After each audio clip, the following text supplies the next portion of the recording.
guys, this is me. I'm not here. I'm going to be showing you this PlayStation 2. Not this one, but this is another one I got. But anyhow, I got this PlayStation 2 at a thrift store a couple days ago. I got it for really cheap because it had a sticker on it that said did not work, and they wanted $3 for it. So I was like, yeah, nah, I'll get it. So I got it. I brought it home. It didn't have any cords, didn't have any games or controllers, nothing like that. No memory cards. So I was like, well, I've got a couple at home because I really love PlayStation 2s. I grew up with those. I loved the games.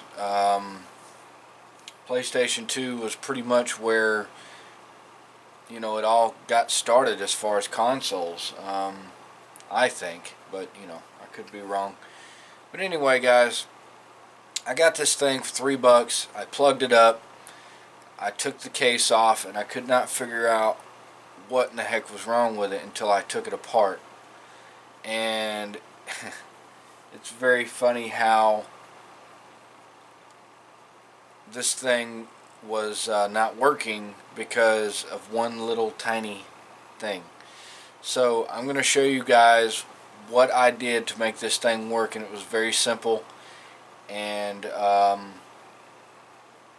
not very good at like electronics as far as like soldering stuff or finding electrical problems, but I do the best I can. But this thing was very simple, and I'm going to show you. This is not the one I'm talking about. I'm talking about this one here that I've got taken apart already. And I'm going to show you exactly what I did to fix it. So the first thing is, I'm going to try to zoom in here. Alright, you see this little rail right here? Sorry if my fingers are dirty. When I opened this thing up, this thing was clean. Usually when you get these things, they are dirty, they're filled with dust, and they look like thousands of roaches have been crawling through them. And I've opened up a lot of these things, guys. And they're just, some of them are just nasty. But this one, by far, has got to be the cleanest one I've ever opened. And I was like, wow, what the heck could be wrong with this? And at first I thought, when I first turned it on, I thought that the laser right here was bad, because all it would do is stay in that position, and it just kept going click, click, click up against the CD. So I was like, oh man, the laser's bad. I don't have an extra one to swap parts out on. So, but anyway, what I noticed was there was a little bit of rust on everything. All this metal stuff here, this is supposed to be stainless, and it had little pits of rust on it. Because see, from the bottom, I don't know if you could see it, but I've replaced this one because I had an extra one of these, surprisingly. This bottom plate here. But you see around the edges where it's copper? I think those are grounding points. I'm not sure for the motherboard, but you know, let me know in the comments if you know. But anyway, all these little copper points, and these right here were all had like green stuff around the edges. So what I done is I just took this off, and I cleaned the little copper points around the edges here, around here, with a little piece of emery cloth and some electrical contact cleaner. You can get the electrical contact cleaner anywhere. You can get it at parts stores, Walmart, stuff like that. Not a sponsor, by the way. But anyway, I'm getting off a subject here. This little rail right here is what this thing glides on. And I'm going to plug it up real quick just to show you.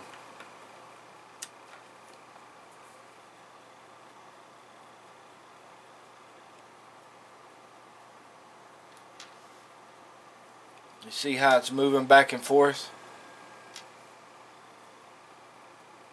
And the little laser's poking up and down.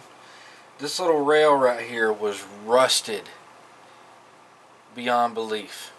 I'm talking like you could see pits in it. So what I done is I found a CD player, an old CD player that I had that had that same rail in it, and it was a little too long, so I'd cut it down, put some grease on it, and right here it rides on a little flat surface too, so I took some emery cloth and I sanded that down, and then here is the little electric motor that moves this back and forth. That thing was stuck too, so this laser couldn't move back and forth. It couldn't do this right here. All it would do is stay right there, and the laser would go up and down, and that's it. Now, I have not tested this yet to see if the game actually works, but I have tested it to the point where this moves back and forth smoothly now. I don't know if you can see that, but there's a little tiny bit of rust down in there like I was talking about. You see that little brown spot down in there? Let me see if I can get a little closer. Yeah, see that brown stuff down in there? That is rust. I missed that. But anyway, that was what was on that rail. That rail right there was rusted beyond belief. I don't know how many times I'm going to say that, but yeah. Anyway, so I got this moving again. Have not tried a game yet, but we're going to try it right here. Alright, here we go. We're going to try one of my all-time favorite games, Gran Turismo 3, A-Space.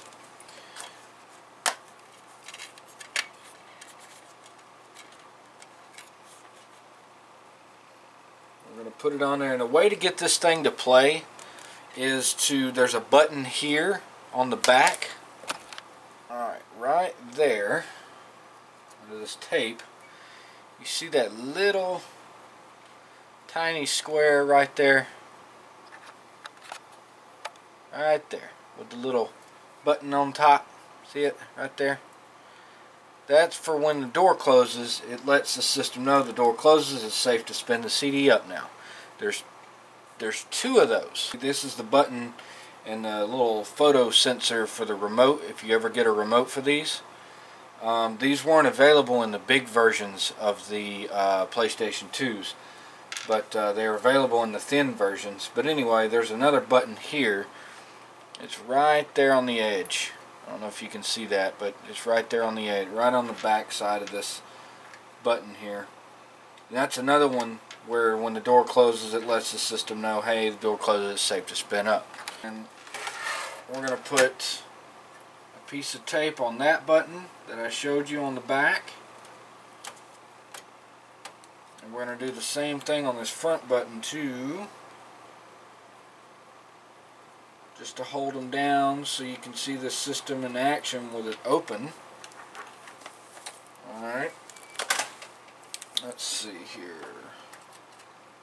Nope, wrong one.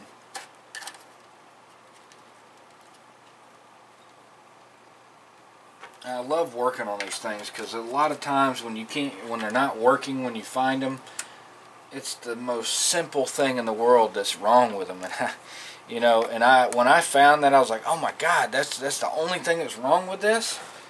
Holy crap. Alright, so we got the little indicator light on here, so we're going to power it on. Check it out, it works. Alright, let's switch the TV over to AV. Let's see if it actually works. Look at there, it's powering up. I think it's actually going to work, guys. Let's see if it does. Let's do like a little quick race here. It's amazing how quiet these things are. Well, like I said, I only got this thing for $3, and that's all that was wrong with it, was that little rail was rusted out. Look at that. It's playing.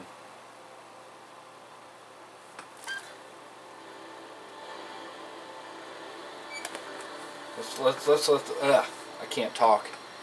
Let's let the intro play through.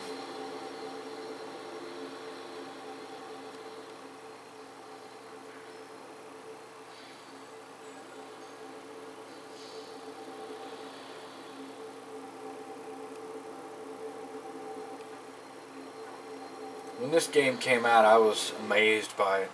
Uh-oh. Uh-oh. We're having a little hiccup here. I don't know what that was. The CD may be dirty. But I was amazed by this game. It was so awesome. Look at that.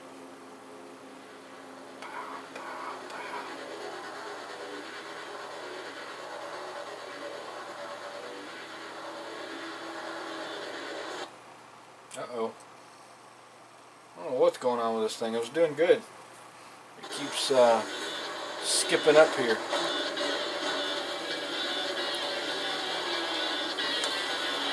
Maybe it doesn't like that it's open. Alright, so that's enough of the intro. Let's see if we can actually play something here. Memory card loaded. Alright, let's do simulation.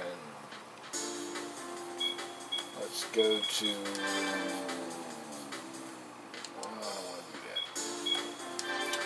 Let's go to home. Let's see what cars I have. I don't even remember. Let's see. I've got a Nissan Z. I've got a Mazda RX-8. Pikes Peak version. Mazda 5. Ooh, I got a Civic in here. Let's see what the Civic looks like. Look at that beautiful beast. Alright, let's get in this thing. Let's try this out here. Let's go to machine test. Let's go to max test. See this baby work.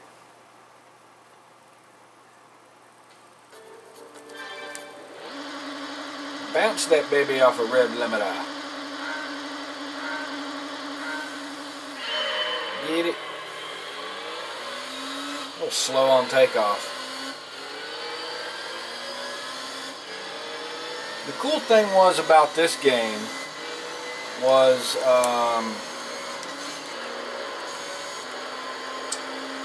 the fact that you could play.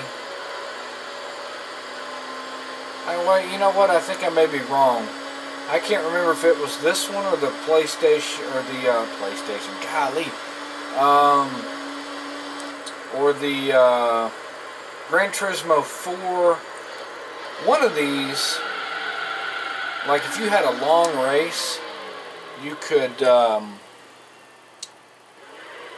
hire a driver. And I think it was the other one. I think it was Gran Turismo 4. But you could play like half the race with, let the computer play half the race for you, and then you could pull into the pits and switch it over to where you could play physically yourself. I thought that was cool. But anyway, guys, that's pretty much it on this thing here. I didn't think it was going to work. I mean, I got it at a thrift store for freaking $3, but it's working just fine, obviously. So we're going to act like we opened it. Don't ever do that. While you're playing a game, hit the reset button. But it's working. It's freaking working. And if I get any more, which I hope I do, because I love these machines, I love messing with them, I love playing games on these PlayStation 2s, and I hope to find more. My biggest quest is to find a PlayStation 1, the very first one. I don't really necessarily like to go on eBay and just buy these things and just, you know, just to have them. I like finding them because I like finding them, and I like to mess with them to get them to work again. That is the most satisfying feeling in the world, is when you find something for cheap that somebody thinks doesn't work and you get it working. I can't describe the feeling of that, but it's awesome. And I love making these videos to show you guys what I find and what and how they work. It's just amazing. But like I said in the other video, I found the N64. I didn't have to do anything to that one.